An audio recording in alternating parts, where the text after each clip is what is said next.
Good morning, students.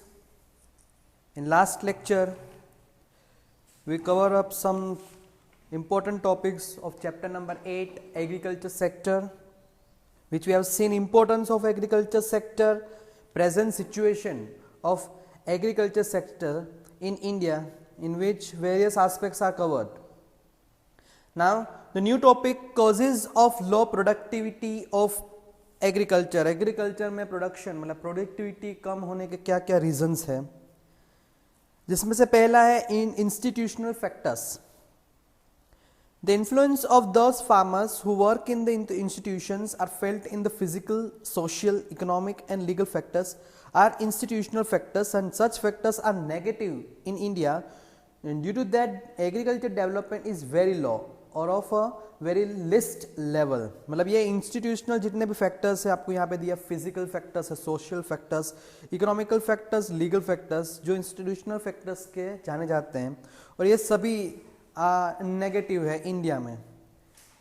Therefore, low productivity of agriculture being seen. Zamindari system, Mahalwari system, ryotwari system are land revenue collection systems implemented by Britishers, and facility of agriculture finance, agriculture marketing system, land ownership system etc. are included in institutional factors. मतलब ये Britishers के जब rules थे तब ये zamindari, mahalwari, ryotwari, land revenue collection system पहले हुआ करते थे. जो एग्रीकल्चर की जो फैसिलिटीज मिलती थी, फाइनेंशियल फैसिलिटीज थी, मार्केटिंग थी, लैंड ऑनरशिप की, सभी ये इंस्टीट्यूशनल फैक्टर्स में इंक्लूड होते हैं.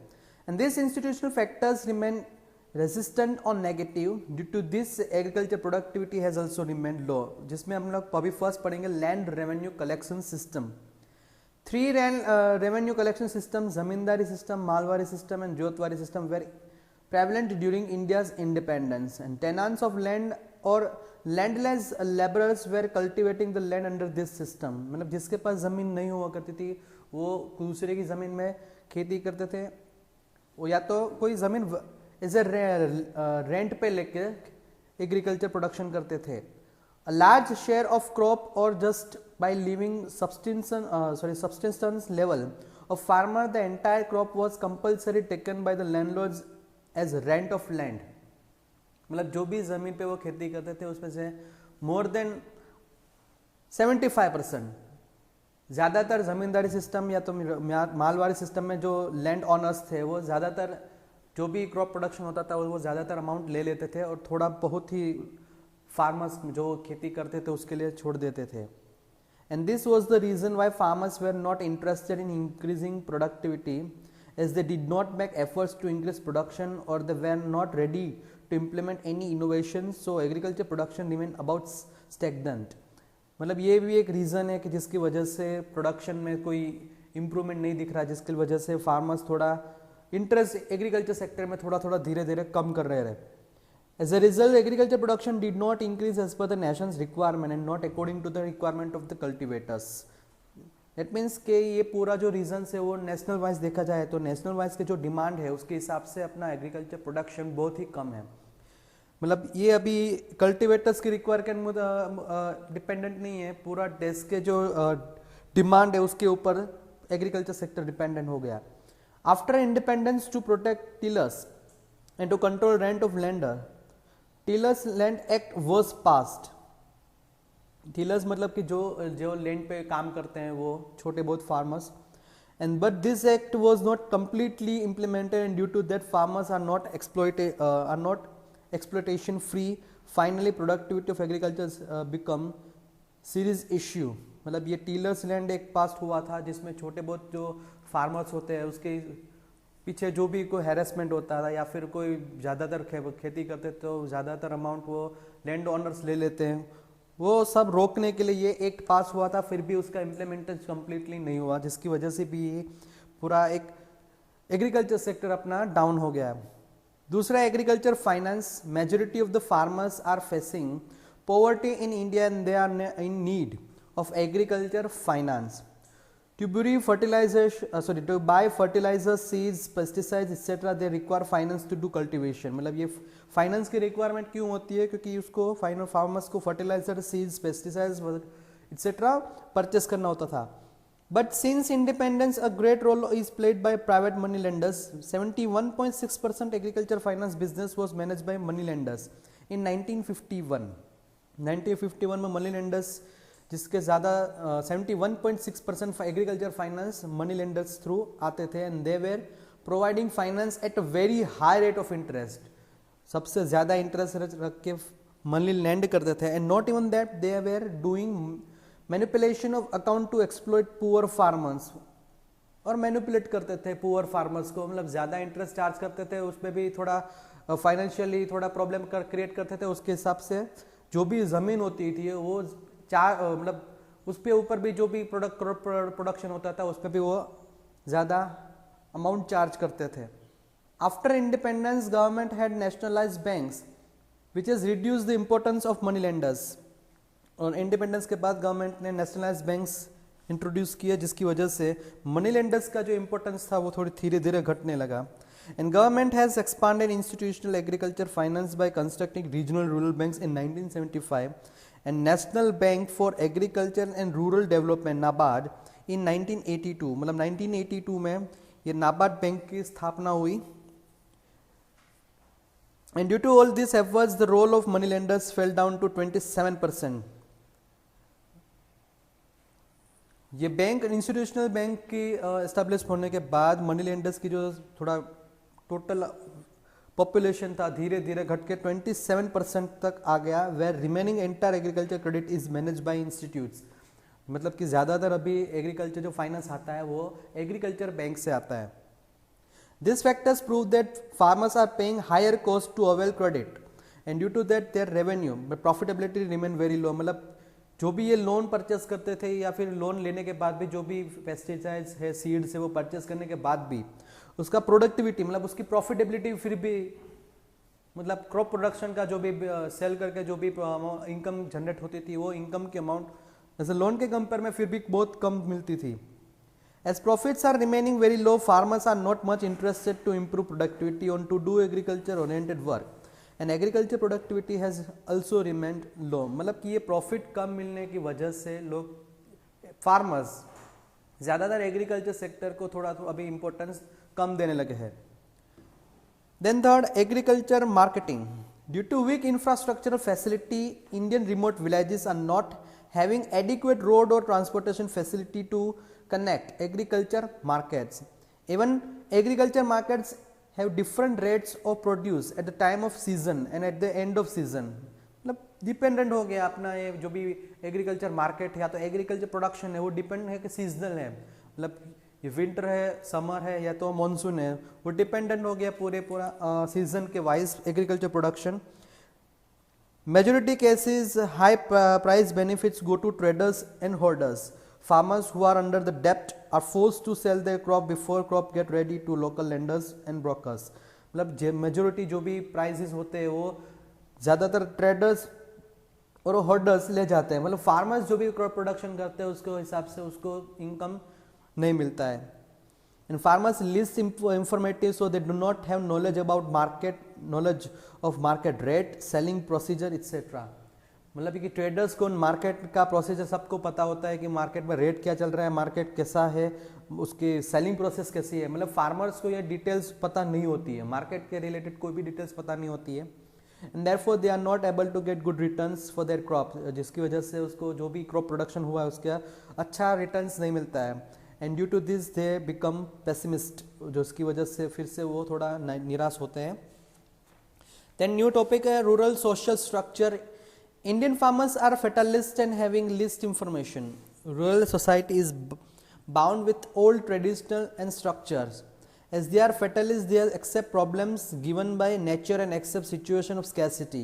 मतलब ये फेटलिस्ट मतलब कि वहाँ मान लेते हैं कि ये सब सिचुएशन हो उसके मतलब के ऊपर उसके ऊपर ही ये सब होता है. फॉर एग्जांपल यहाँ पे लिखा है कि they accept problems given by nature. मतलब कि कुदरत ने जो भी मतलब अच्छा बारिश किया या तो ज़्यादा बारिश किया कम बारिश किया वो सब जो भी होता है वो एक्सेप्ट करके स्कैरसिटी सिचुएशन को भी एक्सेप्ट कर लेते हैं. मतलब क्रॉप प्रोडक्शन की जितना भी हुआ जैसा भी हुआ एक्सेप्ट कर लेते हैं.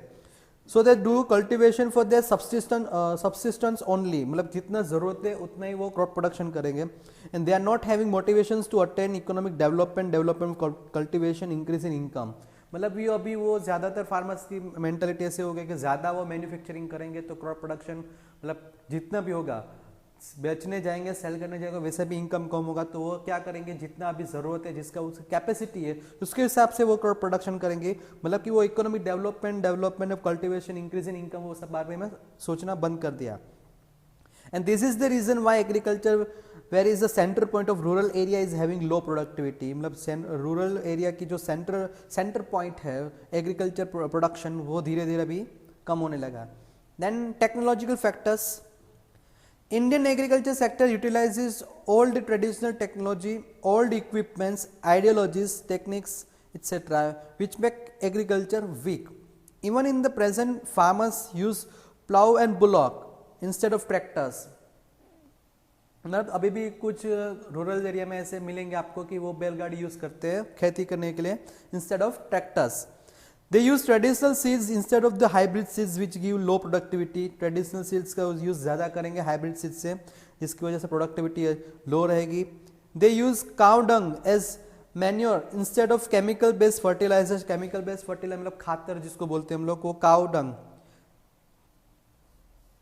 मतलब कि जो गुजराती में हम लोग उसको छाण बोलते हैं, जो काउ डंग मतलब कि नेचुरल हमारा जो फर्टिलाइजर है वो कम यूज करते हैं, वो ज्यादा यूज करते हैं instead of chemical based fertiliser which also give the low production. Indian farmers use very less proportion of pesticides and newer technology to protect crops. Indian farmers है जो पेस्टिसाइड का यूज बहुत ही कम करते हैं एंड जो भी नई टेक्नोलॉजी होती है प्रोटेक्ट करने के लिए वो भी थोड़ा कम यूज करते हैं।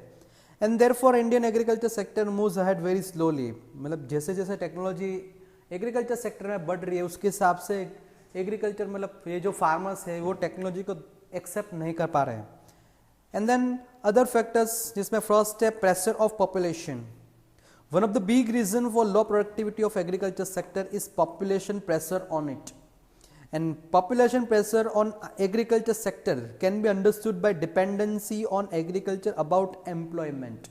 मतलब ये एम्प्लॉयमेंट की सबसे ज़्यादा मतलब एग्रीकल्चर सेक्टर में सबसे ज़्यादा पॉपुलेशन मतलब एम्प्लॉयमेंट जनरेशन होता है। मतलब ये पॉपुलेशन जितना बड़ा होगा प्रोडक्शन थोड़ा थोड़ा मतलब डिवाइड भी होगा, इनकम भी डिवाइड होगी, मतलब पर हेड जो देखा जाए तो प्रॉफिटेबिलिटी डिवाइड हो जाएगी, कम हो जाएगी। At the time of independence, 72% population was engaged in agriculture, that reduced to 58% 2001-2, which was giving 49% employment in agriculture 2013-14। मतलब पहले जो आफ्टर इंडिपेंडेंस की बात है, तो after independence 72% population agriculture sector से जुड़ा हुआ था, जो घट के 58% हो गया 2001-2 में, वो फिर से घट के 49% हो गया 13-14 में। मतलब धीरे धीरे over the years farmers agriculture sector से थोड़ा थोड़ा दूर जा रहे हैं। The burden on agriculture reduced but still it is higher than the other sectors and even high compared to abroad economies. मतलब अदर सेक्टर्स जो दूसरे दो सेक्टर्स है, secondary sector and tertiary sectors, उसके हिसाब से अभी भी एग्रीकल्चर सेक्टर में एम्प्लॉयमेंट थोड़ा ज़्यादा है।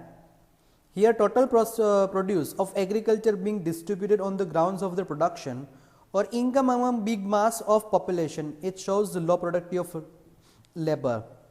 मतलब जितना भी टोटल प्रोड्यूस होता है एग्रीकल्चर सेक्टर में मतलब प्रोडक्शन के हिसाब से वो डिफरेंट लेवल्स के फार्मर्स में इनकम और प्रोडक्शन डिवाइड होता है, जिसकी वजह से भी फिर से लेबर्स की प्रोडक्टिविटी कम हो जाती है। Then lack of economic planning, government of India has used first 5-year plan exclusively for agriculture sector, but from the second 5-year plan India's economic planning centered to industries। मतलब जो after independence first 5-year plan था हमारा वो ज़्यादातर हम लोग focus किया था एग्रीकल्चर सेक्टर के लिए, but after the second 5-year plan India ने सबसे ज़्यादा सेंटर पॉइंट पर रख दिया इंडस्ट्रीज को। The government has not taken that much efforts, not allocated time and money for the agriculture sector as compare to industrial sector. मतलब जितना time जितना मनी इंडस्ट्रियल सेक्टर में यूटिलाइज किया है सेकेंड 5-year प्लान से, वो सब एग्रीकल्चर सेक्टर को नहीं मिला। Finally it can be said that as agriculture sector has irregular and slow rate of development, government has not given help to it and due to that only Indian agriculture sector is in a worrisome condition. मतलब कोई भी government मतलब जितने भी government आके गई है, जितने भी ये गवर्नमेंट चलाई है, उसमें कहीं पे भी एग्रीकल्चर सेक्टर को जितना इंपॉर्टेंस मिलना चाहिए था वो इंपॉर्टेंस मिला नहीं, सबसे ज़्यादा इंपॉर्टेंस मिला इंडस्ट्री और टर्सरी सेक्टर को, जिसकी वजह से थोड़ा एग्रीकल्चर सेक्टर अपना थोड़ा पीछे चला गया. And then measures to increase agriculture productivity. Low productivity of agriculture sector shows backwardness of agriculture sector. Agriculture sector needs improvement as it is main occupation and very important pillar of Indian economy. In addition that if agriculture productivity increases, then income of rural economy will increase, which will force to development of industry and service sector. मतलब जितने भी agriculture sector की जो income में बढ़ोतरी होगी तो rural economy थोड़ा थोड़ा आगे आएगा, जिसकी वजह से इंडस्ट्री सेक्टर और सर्विस सेक्टर में भी इंप्रूवमेंट देखने को मिलेगा. It will also give solution of employment, urbanisation, migration and inequality of income. मतलब ये जो भी प्रॉब्लम है employment, urbanisation, migration, inequality of income, ये सबका भी सॉल्यूशन ये एग्रीकल्चर सेक्टर में ही है. To improve productivity of agriculture following steps to be taken, जिसमें फर्स्ट है institutional measures. To increase agriculture productivity, economic planning has undertaken institutional reforms which would be favorable for economic progress of agriculture. मतलब institutional factors में जो यहाँ पे economic planning होता था वो थोड़ा एग्रीकल्चर बेस्ड होना चाहिए, जिसकी वजह से अपना एग्रीकल्चर प्रोडक्शन थोड़ा उसमें इंप्रूवमेंट देखने को मिले. जिसमें फर्स्ट से land related reforms. Law to abolish zamindari system to protect tillers and to control rent are implemented in India so that it provides ownership of land to farmers and land laborers may have protection to till land. मतलब ये ज़मींदारी system का एक निकलने का एक कायदा होना चाहिए, या तो ज़मींदारी सिस्टम का एक कायदा निकाल देना चाहिए, जिसकी वजह से जो छोटे फार्मर्स होते हैं या तो जो भी लेबरर्स होते हैं, जिसमें वो जितना भी प्रोडक्शन कर सकते हैं वो ज़्यादातर प्रोडक्शन उसके खाते में आए और जितना भी उसको इनकम मिलता है वो इस इनकम पे थोड़ा प्रॉफिट कमा सके. To stop exploitation of farmers in this way farmers may have big share of their crop. मतलब ये अगर एक्सप्लॉयटेशन मतलब खत्म होगा तो जो भी क्रॉप प्रोडक्शन होता है फार्मर्स के खाते में बिग शेयर मतलब अच्छा खासा अमाउंट आएगा. And this may become cause to do more efforts to increase agriculture production overall. It may increase agriculture productivity. अगर ये सारा सिस्टम ये कायदा ही निकल जाए तो फार्मर्स और छोटे फार्मर्स खास करके जो कि ज़्यादातर एक्सप्लॉइट होते हैं वो उसके ये सब एक्सप्लॉइटेशन खत्म हो जाए. Then second, availability of institutional credit. मतलब कहाँ से ये पैसे की मतलब ज़रूरत पड़ेगी फार्मर्स को तो वो कहाँ से कितना अमाउंट ले सकते हैं. To provide credit and other monetary facilities, nationalisation of banks undertaken by India. Even National Bank for Agriculture and Rural Development, which is body of RBI, set up in 1982 to do special focus on agriculture sector, and regional rural banks and land development banks develop under it to provide cheap and enough credit to Indian farmers. मतलब Indian farmers को सस्ते rate पर कहाँ से कितनी loan मिल सकती है, जिसकी वजह से national bank for agriculture and rural development NABARD, वो जो आरबीआई का एक अलग से बॉडी है जो 1982 में सेटअप हुआ, जिसका मेन फोकस है एग्रीकल्चर सेक्टर पे और जितनी भी रूरल एरिया की जो बैंक है रीजनल रूरल बैंक्स है और एलडीबीज लैंड डेवलपमेंट बैंक्स है उस पर फोकस किया, जिसकी वजह से फार्मर को सस्ती मतलब चीप रेट पे लोन मिल सके, so that they would have cheap and enough credit in order to increase agriculture productivity. मतलब एग्रीकल्चर प्रोडक्टिविटी बढ़ाने के लिए फार्मर्स को इनफ और चीप क्रेडिट पर लोन मिल सकती है. And then improvement in structure of agriculture marketing to overcome the shortcomings of the system of agriculture marketing. Many important steps have been taken. First, regulated markets have been set up. Regulated मतलब regular जो market होता है वो setup किया गया है. Second, to classify the agriculture produce as per the quality Agmark, मतलब कि एक क्वालिटी के हिसाब के जब जो भी एक एग्रीकल्चर प्रोडक्शन होता है उसके ऊपर एग मार्क दिया जाता है. National warehouse corporation and state warehouse corporation started to increase agriculture production produce of farmers.